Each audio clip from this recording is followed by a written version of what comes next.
네, 안녕하십니까. 네, 연세사랑병원 정형외과 전문의 서동석입니다. 좀 코로나 때문에 진료실이나 입원실에서도 항상 마스크를 쓰고 이제 환자분들이랑 대화를 나누는데 모처럼 마스크를 안 쓰고 말할 기회가 있어서 무척 좋고요. 오늘은 그 인공관절 수술에 대해서 말씀드리겠습니다. 인공관절 수술은 연골이 다 닳아서 없어진 무릎 관절염 말기에서 진행하는 치료로서 수술을 통해서 관절의 운동 기능을 회복하고 그 통증을 없애고 정상적인 일상생활이 가능하도록 도와드리는 그런 치료입니다. 인공관절 수술의 핵심은 그 정교함 그리고 정확하게 수술하는 것이 일단 수술의 결과에서 가장 관건이겠고요. 그 이를 위해서는 어떤 방식으로 수술이 진행되는지 그것을 확인해 보는 것이 중요하겠어요. 여러 가지 방법이 있습니다만은 그래서 오늘은 정교함과 정확성은 높이면서 그리고 수술 시간은 단축하는 저희 병원 연세사랑병원에서 하는 3D 맞춤형 인공관절 수술에 대해서 설명드리려고 합니다. 맞춤형 인공관절이란 무엇인지, 그리고 수술이 진행되는 5단계 과정이나 그리고 기존의 다른 그 인공관절 수술 방식과는 어떤 차이가 있는지에 대해서 말씀드리겠습니다. 자, 우선 그 3D 맞춤형 인공관절 기술을 이용한 그 본원의 그 인공관절 수술의 5단계에 대해서 말씀드리겠습니다. 우선 첫 번째로 그 환자분 개개인마다 다 뼈의 모양이나 관절의 모양이 다르잖아요. 사실 오른쪽과 왼쪽도 다르죠. 그래서 가장 먼저 CT나 MRI를 통한 영상 검사를 통해서 환자분의 그 뼈와 관절의 모양을, 그러니까 사이즈를 측정한다고 보시면 되겠어요. 그것을 3차원으로 정확하게 일단 영상으로 구현을 해냅니다. 그것이 이제 1단계가 되겠고요. 이제 2단계에는 이제 그 3차원으로 구현된 그 환자분의 관절의 모형을 가지고서 수술을 계획을 하고 인공관절을 삽입할 위치를 정합니다. 이제 3단계가 되면서 이제 도면을 설계하게 돼요. 이것도 사실 이제 기계를 통해서 이루어진 이게 기구를 만들어내는 과정이기 때문에 도면이 필요하고요.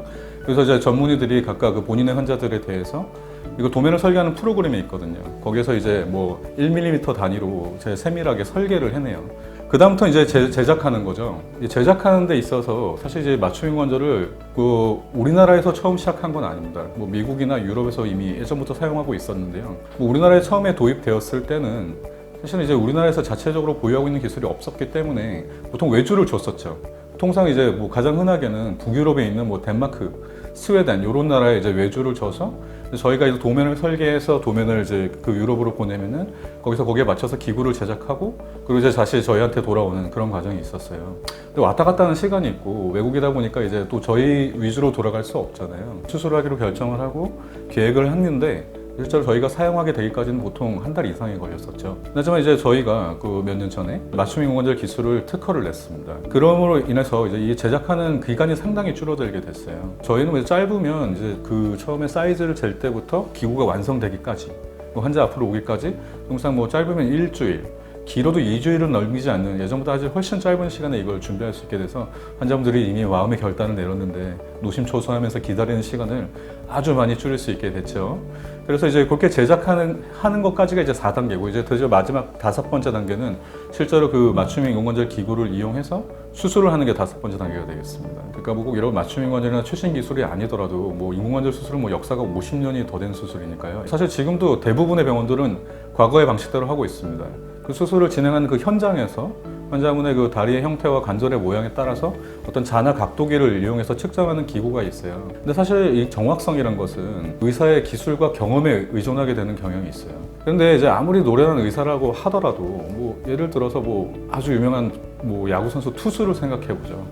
국내 최고, 세계 최고의 투수라고 하더라도 그 사람도 어느 날은 홈런을 얻어 맞지 않습니까? 아무리 그러니까 사람이 경험이 많고 노련하다고 하더라도 컨디션도 있고요. 사람이 하는 일은 어느 정도 한계가 있지 않습니까? 근데 이제 내가 의사가 주치의가 컨디션이 안 좋다고 환자분의 결과가 나빠져서요. 그건 복불복이 되는 거잖아요. 아주 섭섭한 일이죠.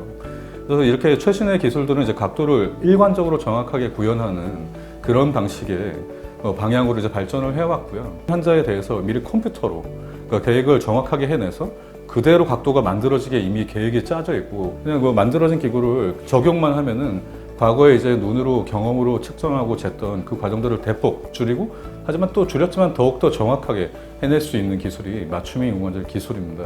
근데 이제 이렇게 기존의 수술 방식 대신에 좀 더 정확한 각도를 구현하기 위해서 개발된 방법이 꼭 맞춤형 인공관절만 있는 건 아니에요. 다른 방법들을 이제 들어들 보셨을 수도 있겠는데 인공관절 수술할 때도 내비게이션을 사용하는 경우도 있고요.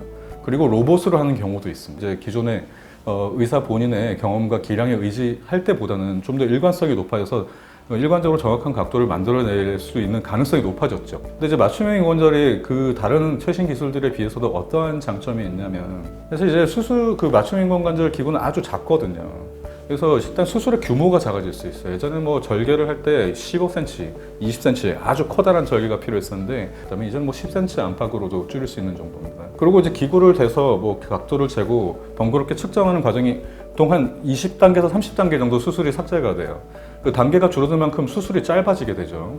그래서 수술이 작고 빨라진다는 장점이 있어요. 물론 수술이 무조건 빠르게만 하다고 좋은 건 아니겠지만요. 하지만 같은 결과를 낼 수 있다면은 작고 빠를수록 여러 가지 합병증이나 후유증의 가능성이 줄어들게 되는 겁니다. 실제로 수술이 크냐 작냐를 구분을 나눌 때, 근데 인공관절도 뭐 대체로 느끼시기에 그게 아주 큰 수술이라고 생각하실 수 있겠지만, 실제로 저희가 이 과정을 통해서 맞춤 인공관절을 통해서 수술하는 거는 이제는 1시간도 걸리지 않는 정도의 일이 되었어요. 지금 수술 들어갔는데 뭐 마취 하고 깨고 뭐 나왔는데 2시간이 채 안 걸리는 거예요. 그래서 맞춤형 인공관절의 그 장점이라는 것은 수술이 작고 시간이 짧게 걸린다는 겁니다. 그럼 뭐 당연히 출혈량과 합병증 가능성이 줄어드는 거는 뭐 굳이 뭐 대단한 이론이 필요 없더라도 그냥 뭐 어떻게 보면 상식적으로도 충분히 이해할 수 있는 내용이라고 생각합니다. 수술을 일단은 결정하려고 고민들을 하실 때, 물론 뭐 성공률 이런 것도 중요하게 생각하시는데 일단 잘 됐다 쳐요. 근데 그러면 이제 이게 얼마나 오래 갈 수 있냐? 뭐 과거에는 뭐 10년이다, 뭐 어쩌고, 뭐 15년 뒤에 뭐 큰 수술로 재수술을 해야 된다, 그런 얘기가 있었죠. 하지만 이제 맞춤 인공관절을 통해서 일관적으로 정확한 수술을 만들어낼 수 있기 때문에 적어도 이제 수술의 뭐 문제 때문에 이게 수명이 짧아진다, 이 걱정을 이제 예전처럼 많이 하실 필요는 없는 거죠. 뭐 말기가 되었지만 50대고 뭐 60대 초반이고 그러면은 고민이 되잖아요. 뭐 10년, 15년밖에 못 쓰고 재수술해야 된다니까 겁나지 않습니까? 그래서 그 일선에 이제 타병원의 의사 선생님들은 아직까지도 그렇게 말씀하시는 분들 계시더라고요. 너무 젊으니까 뭐 버틸 때까지 버텨라. 아니 근데 저는 그렇게 생각해요. 아픈잖아 지금. 삶의 질이 엉망이에요. 아니 그러면은 그럼 70 될 때까지 그 아픈 긴 세월은 대신 아파주는 건 아니잖아요. 고통스러운 그 시간은 어떻게 해야 되는 겁니까? 근데 이제 그럴 때 사실 그 관절 상태가 너무나 나빠서 인공관절밖에 이제 답이 없는 경우들이 있어요. 젊다고 하시더라도. 근데 그 수명 때문에 이거 10년밖에 안 간다, 이런 그 걱정 때문에 아파 죽겠는데 그 삶의 질을 배려가면서까지 어쨌든 노인이 될 때까지 기다리는 거예요. 근데 그것은 이제 현재 이 기술을 통해서라면은 기후에 불과하다는 걸 말씀드리는 거죠. 그 인공관절의 수명이라고 하는 것이 10년이 수명이다. 근데 그것은 무엇을 말하냐면 10년이면 전부 다 망가진단 말이 아니에요. 10년 정도 되면 누군가 망가질 수 있다는 얘기를 하는 거죠. 근데 이제는 그렇지 않죠. 예전에 그러니까 누군가 망가질 수 있는 시기도 이제 10년이 아닙니다. 20년 이상이 되었다는 거죠. 그 인공관절의 재질뿐만 아니라 이 수술 방법의 발전 때문에라도 수명은 비약적으로 늘어났어요. 그리고 90세, 100세, 100세 시대가 되죠. 사실 저도 50대 초반 환자분들한테 100살까지 괜찮다고 말씀은 일단 못 드리는데, 근데 실제로는 100살까지 사셔도 재수술을 하지 않을 가능성이 더 많다는 겁니다.